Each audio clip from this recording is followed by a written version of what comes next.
C'est dans la chambre là, de l'autre côté, partout derrière, ici dedans, partout. Et là, mon fauteuil, encore machin.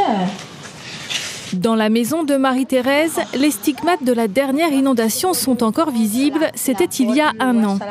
La sexagénaire habite face à l'océan dans le quartier de l'étang du Gol à Saint-Louis.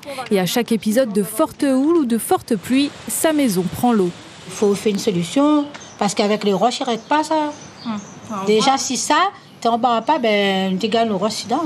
En début d'année, des rochers ont été installés en face des habitations pour bloquer les vagues, mais le résultat n'est pas celui escompté. Au contraire, certains rochers sont emportés par la houle et finissent au pied des maisons, comme le raconte Eliane, une autre habituée des inondations. Le roche, ça ne sert à rien, le roche. Ça ne sert à rien, parce que les roches est mal placées et mal posées.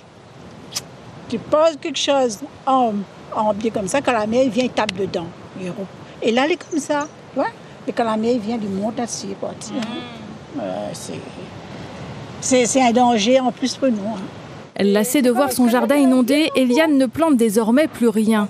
Depuis des années, les résidents du quartier interpellent les autorités sur le risque de la montée des eaux. Ensemble, ils viennent de créer un collectif et ils voudraient des aménagements, comme l'explique l'une des porte-paroles, Mélodie Houbé. On a vu qu'il y avait plusieurs solutions comme des brise-lames, des dunes avec des plantes dessus pour stabiliser la dune. Après, il y a les digues, et puis il y a les tétrapodes.